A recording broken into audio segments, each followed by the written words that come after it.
25ನೇ ಸಾಲಿನ ಬಹಳ ವಿಶೇಷವಾಗಿರುವಂಥ ದಿನ. ಯಾಕಂದರೆ ಇವತ್ತು ನಮ್ಮ ಸರ್ಕಾರಿ ಪ್ರೌಢಶಾಲೆ ನರಸಾಪುರದ ಶಾಲಾ ಸಂಸತ್ ಚುನಾವಣೆ ಮಾಡಲಿಕ್ಕೆ ಅಧಿಸೂಚನೆಯನ್ನು ಇವತ್ತಿನ ದಿನ ಪ್ರಕಟ ಮಾಡ್ತಾ ಇದ್ದೀವಿ.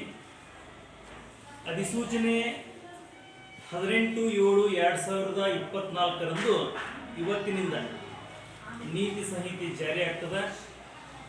ಆ ನೀತಿ ಸಂಹಿತೆಯ ಪ್ರಕಾರ, ಅಧಿಸೂಚನೆಯ ಪ್ರಕಾರ ನಮ್ಮ ಚುನಾವಣೆಯನ್ನು ವಿವಿಧ ಹಂತಗಳಲ್ಲಿ ಯಾವ ರೀತಿಯಾಗಿ ನಾವು ನಡೆಸಬೇಕು ಅನ್ನೋದ್ರ ಬಗ್ಗೆ ನಾನು ನಿಮ್ಗೆ ಹೇಳ್ತಾ ಹೋಗ್ತೀನಿ. ಪತ್ರಕರ್ತ ಮಿತ್ರರು ನೀವು ಅದನ್ನು ನೋಟ್ ಮಾಡ್ಕೊಳ್ರಿ. ನಂತರ ನಿಮ್ದು ಏನಾದ್ರು ಪ್ರಶ್ನೆಗಳಿದ್ವು ಅಂತಂದರೆ ಕೊನೆಯಲ್ಲಿ ಕೇಳ್ರಿ. ಮೊದಲನೇದಾಗಿ ನಾಮಪತ್ರ ಸಲ್ಲಿಕೆ 19/7/2024 ಚುನಾವಣೆಗೆ ನಿಲ್ಲಬಯಸುವಂಥ ಅಭ್ಯರ್ಥಿಗಳು ನಾಮಪತ್ರವನ್ನು ಸಲ್ಲಿಸಬೇಕು. ಮುಂದಿನ ಹಂತ ಈ ಸಲ್ಲಿಕೆಯಾಗಿರುವಂತಹ ನಾಮಪತ್ರಗಳನ್ನು ಪರಿಶೀಲನೆ ಮಾಡುವಂಥ ಹಂತ.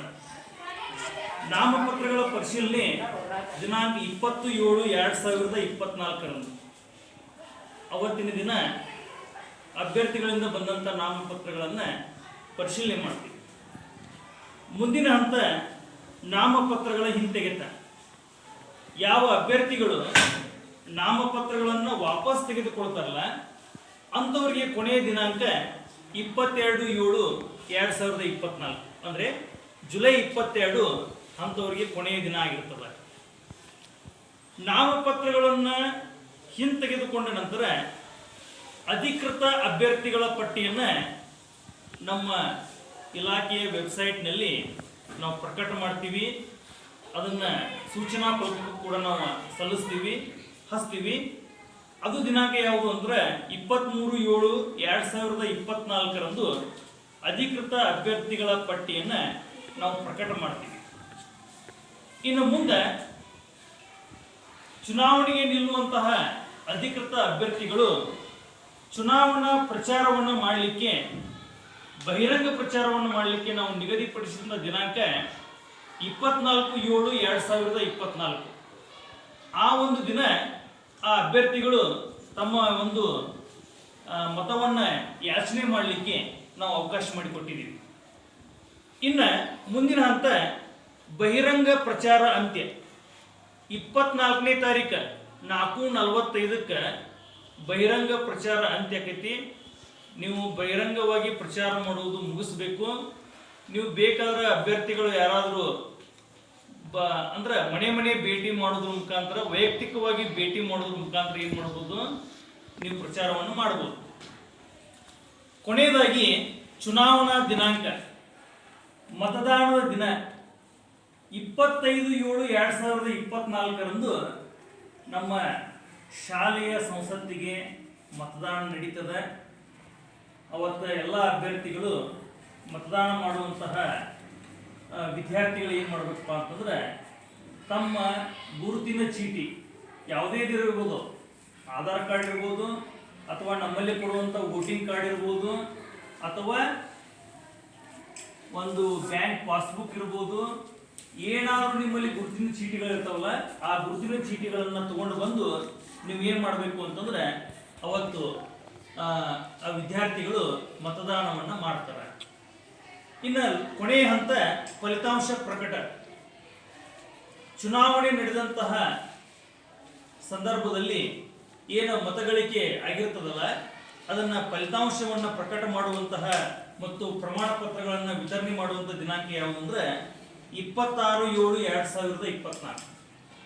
ಈ ದಿನ ಫಲಿತಾಂಶ ಪ್ರಕಟ ಆಗ್ತದೆ. ಚುನಾವಣಾ ನೀತಿ ಸಂಹಿತೆ ಏನಾಗ್ತದೆ, ಮುಕ್ತಾಯ ಆಗ್ತದೆ.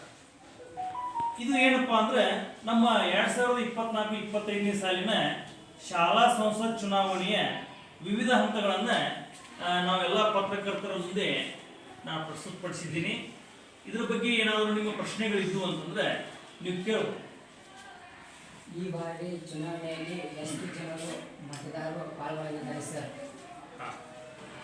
ಈ ಬಾರಿ ಚುನಾವಣೆಯಲ್ಲಿ ಮತದಾನ ಮಾಡುವ ಮತದಾರರ ಸಂಖ್ಯೆ ಎಷ್ಟು ಅಂತಂದ್ರೆ 10ನೇ ತರಗತಿಯಿಂದ 40 ವಿದ್ಯಾರ್ಥಿಗಳು ಹಾಗೂ 29 ವಿದ್ಯಾರ್ಥಿನಿಯರು, ಒಟ್ಟಾರೆಯಾಗಿ 69 10ನೇ ತರಗತಿಯಿಂದ, 9ನೇ ತರಗತಿಯಿಂದ 33 ವಿದ್ಯಾರ್ಥಿಗಳು, 40 ವಿದ್ಯಾರ್ಥಿನಿಯರು, ಒಟ್ಟು 73 ವಿದ್ಯಾರ್ಥಿಗಳು.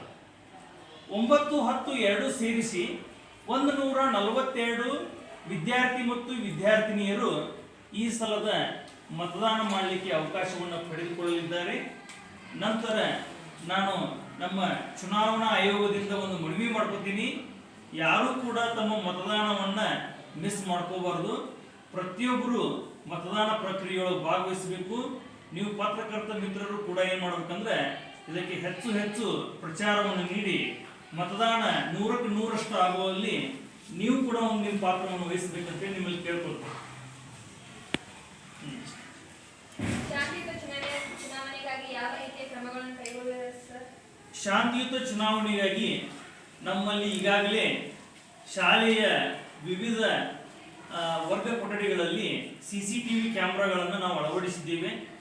ಯಾವುದೇ ರೀತಿಯಾದಂಥ ಅಹಿತಕರ ಘಟನೆ ಆಗಿರಲಿ ಅಥವಾ ಅವ್ಯವಹಾರಗಳಿಗೆ ಆಸ್ಪದ ಕೊಳ್ಳಾರ್ದಂಗೆ ನಾವು CCTVಯನ್ನು ವೀಕ್ಷಣೆ ಮಾಡೋದ್ರ ಮುಖಾಂತರ, ಅದನ್ನು ಪರಿಶೀಲನೆ ಮಾಡೋದ್ರ ಮುಖಾಂತರ ಅವ್ಯವಹಾರಗಳನ್ನು ತಡೆಗಟ್ಟಲಿಕ್ಕೆ ನಾವು ಕ್ರಮ ತಗೊಂಡಿದ್ದೀವಿ.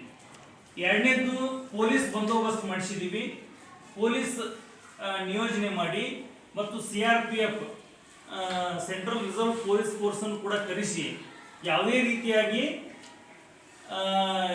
ಅವ್ಯವಹಾರಗಳಾಗಲಾರದ ಹಾಗೆ ಶಾಂತಿಯುತ ಮತದಾನ ಮಾಡಲಿಕ್ಕೆ ಬೇಕಾದ ಕ್ರಮಗಳನ್ನು ನಾವು ತಗೊಂಡಿದ್ದೀವಿ. ಮತ್ತು ನಮ್ಮ ಎಲ್ಲ ಸಹಶಿಕ್ಷಕರು ಅವರು ಕೂಡ ಏನಪ್ಪಾ ಅಂತಂದ್ರೆ ಈ ಒಂದು ಮತದಾನ ಸರಿಯಾಗಿ ಆಗಲಿಕ್ಕೆ ಮತ್ತು ಮತದಾನ ಪ್ರಕ್ರಿಯೆ ಯಾವುದೇ ರೀತಿ ವ್ಯತ್ಯಾಸ ಆಗದಂತೆ ನೋಡ್ಕೊಳ್ಳಿಕ್ಕೆ ಅವರು ಕೂಡ ಕಟಿಬದ್ಧರಾಗಿ ಕೆಲಸವನ್ನು ಮಾಡಲಿಕ್ಕೆ ತಯಾರಾಗಿದ್ದಾರೆ.